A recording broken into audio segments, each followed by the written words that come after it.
Welcome sa ika-8 episode na Engineer Mathbat. So, dito tayo sa Calamba Research Shrine. So, tara! Okay, para sa episode 8 na ito, galing pa ako sa Rizal Shrine sa Calamba. Kakauwi ko lang. So, sasagutan natin itong limit x approaching infinity of 7x plus 2 over 7x minus 3 raised to x. So, sa substitute mo, ang gawin natin, siyempre, ano siya, goes to infinity. So, mawawala na yung constant. Bali wala to kasi infinity to eh. So, kakancel mo, magiging 7x over 7x x equals to approaching 1 tapos infinity. So, hindi ibig sabihin not equal to 1 kasi ano siya eh, pwede maging 2, pwede ba tayong 1/2. So, iba na yan.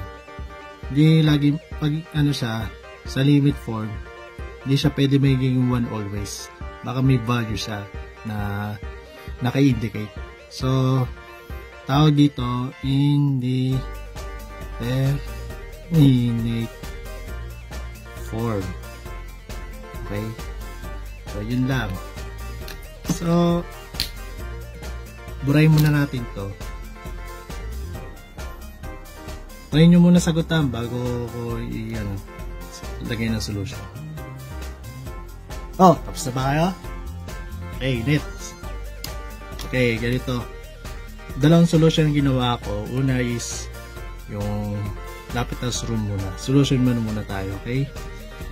Okay, gagawin nito mag-indicate tayo ng L. Was limit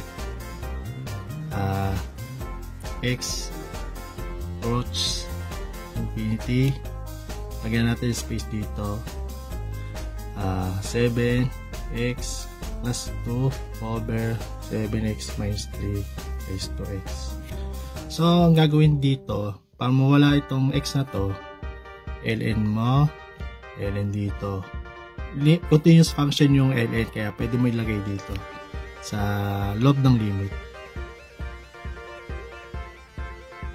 Okay, so right hand side muna tayo. So limit x equals to infinity, tapos ito ln 7x plus 2 over 7x minus 3 to x. Isimulan natin.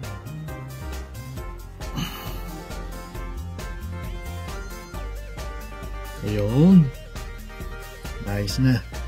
So gagawin dito, diba, ln infinity over 0. So kailangan mong baba mo para maging infinity siya, or infinity of 0 over 0 or infinity over infinity. Okay, so yung pipiliin natin yung madali, yung x siyempre. No? Subukan mo yung baba to, tapos ka. Okay.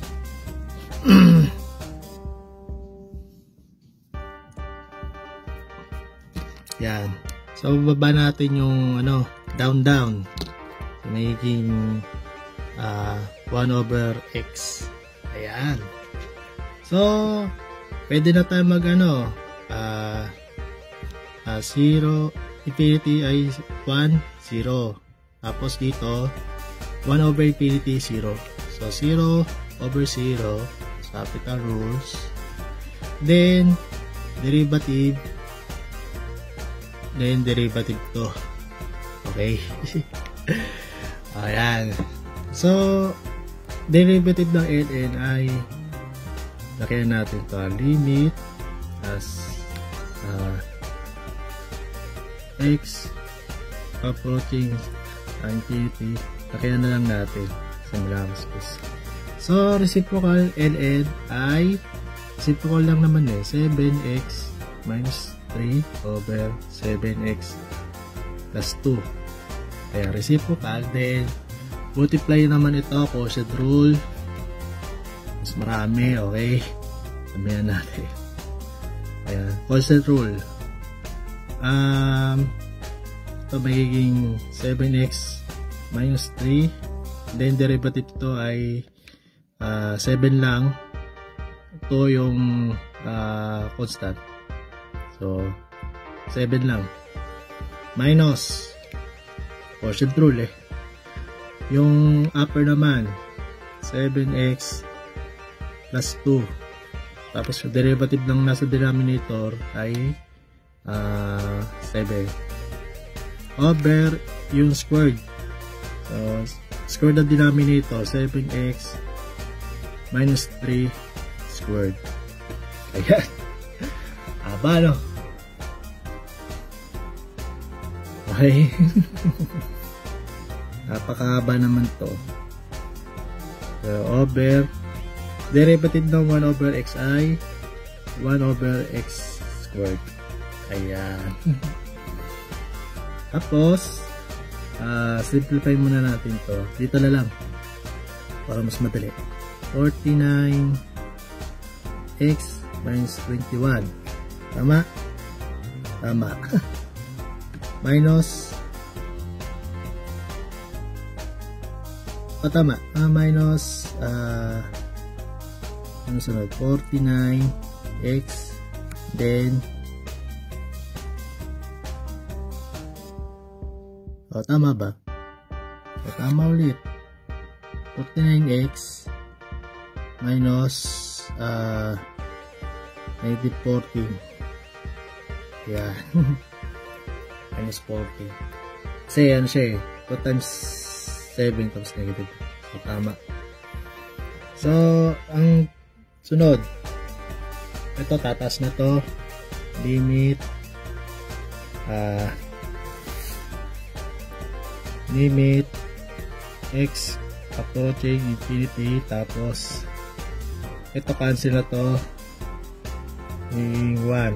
Okay, ito cancel.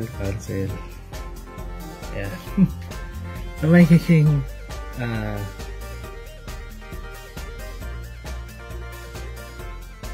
ano siya, negative 35. So maka-cancel yung negative.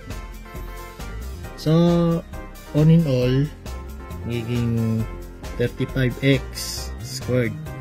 Ayan, 35x squared kasi ito 35 times yung x squared over 7x plus 2 ito, tapos itong natira 7x minus 3.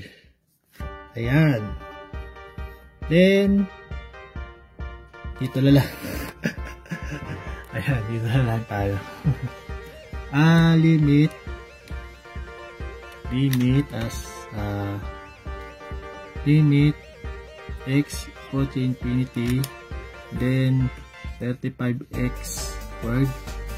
Okay, squared natin. So 49x squared. Tapos 14, tama ba? 14 tsaka 21.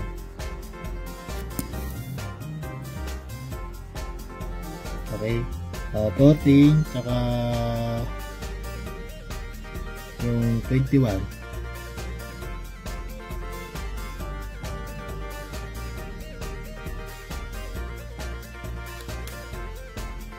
Okay, 14 tsaka 20, may yan siya. 20, 40, negative 7 x. Ayan. Kasi negative 21 x tapos plus 14x. Ayan. So dito magiging negative 7 nga. Ay, tama. Ayan. And then, tapos, negative, ano siya, 2 times 3, 6. So, negative 6. Kaya, 6. So, dominating part, ito, saka to. Kasi, nakalimit, ano tayo, infinity. So, gagawin, limit, x approaching infinity, tapos 35 x squared over 49x squared. Mawawala. Then, simplify mo, magiging 5 over 7. Pero, yun na ba yung sagot? Hindi. Kasi may ln l pa. Yeah. So, pagka e, then e, cancel yung ano. So, l ay limit x approaching infinity, then 7x plus 2 over 7x minus 3x equals to e to 5 over 7. Ayan, ito yung pinakasagot natin. Yan. Ayos ba? Ito yung solution.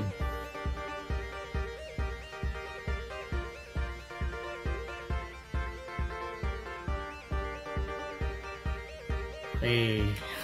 Goods na ba? Goods. Goods. Ayan.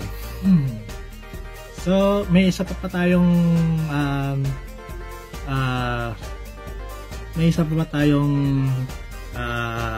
solution pa na mas madali pa dito. So, tingnan natin. So, kanina isimulan natin. Kanina, sinagutan natin to ay ang lumabas ay 5 over 7. May isa pa akong madaling solution. So, ganito ang gagawin. May tinatawag silang dapa. Kaya back na tinatawag. Yan. Limit as x of is to infinity, tapos 1 plus a over x, tapos bx equals e a b. Kaya susunod din natin itong formula na to. Okay, so again, simulan natin. So ito kanina ginawa natin ang capital. So ngayon ito gagawin natin siyang kamukha. Okay? Kamukha nito. Ayan. So, ang gagawin, para magkaroon ng plus 1 dito, divide mo lang to 7x plus 2 plus 7x minus 3. Kaya, pagka divide 1 lang, then 7x minus 3, subtract x, cancel, tapos dito magiging 5. Okay.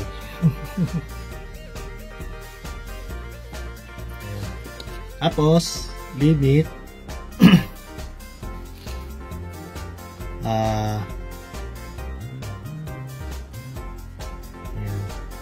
limit as x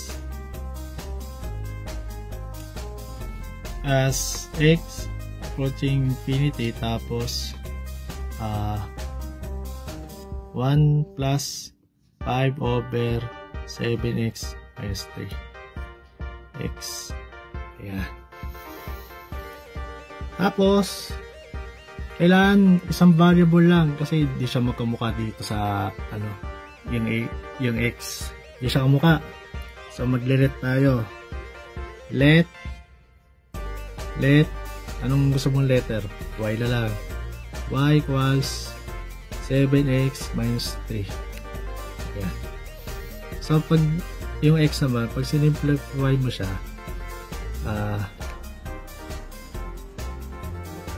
x equals y plus 3 over positive eh. Alam ko, makakamali pa ako. Ayan. Tapos,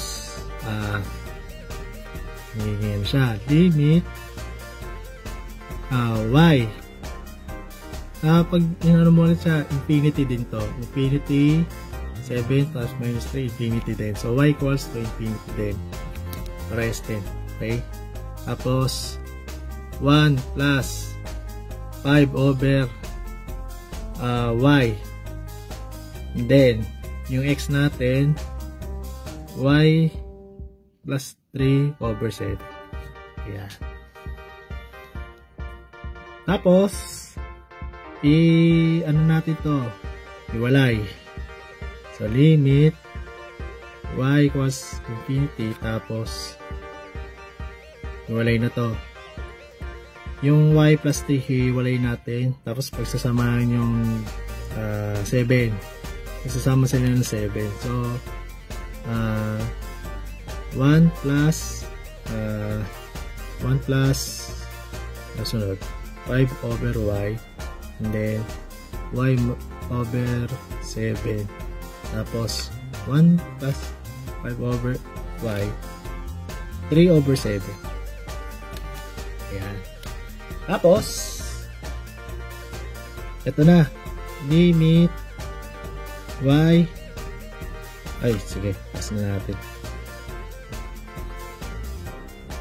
Pass na natin dito. Tapos, limit, continuous function yung limit, so i-distribute natin yung mga limit. Okay? Yeah. Tapos, limit as y equals to infinity, tapos 1 plus 5 over y, then y over 7 times limit y over infinity 1 plus 5 over y, and then 3 over 7. Ano to? So, pagka dito 1 to 5 over infinity is 3 over 7. In 0 siya, then 1 plus 0, 3 over 7. So 1 na yung sagot. Nagiging 1 lang eh. And then 1 lang yan. Sa ito naman, kamukha na kamukha na sila. Yung letter A ay 5, tapos yung letter B natin ay 1 over 7. So ito naman, A equals to 5, B, and then B equals to 1 over 7. Substitute mo lang dito, E 5, 1 over 7 equals to E 5 over 7.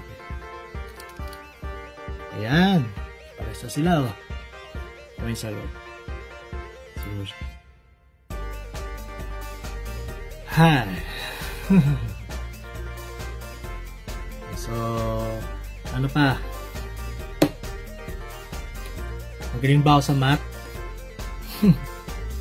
So yun, dalawa yung solution na ginawa ko ngayong araw na ito.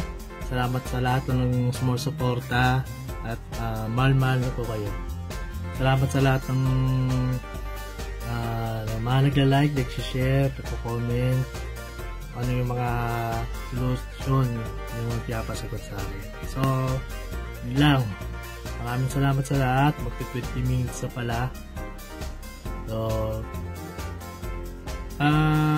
comment lang kayo kung ano yung ipapasagot po sa akin sa mga kung gusto mo yung ipasagot ng mga math. Okay? So, kita-kits sa susunod. Hanggang sa muli. Ito ulit sa Engineer Math Bat. Dito na nagtatapos ang anong episode na ba? 8 na, no? Dito nagtatapos yung episode 8 natin. So, Hanggang sa muli. Paalam. Saktuin ko lang 20 minutes. Okay. Paalam.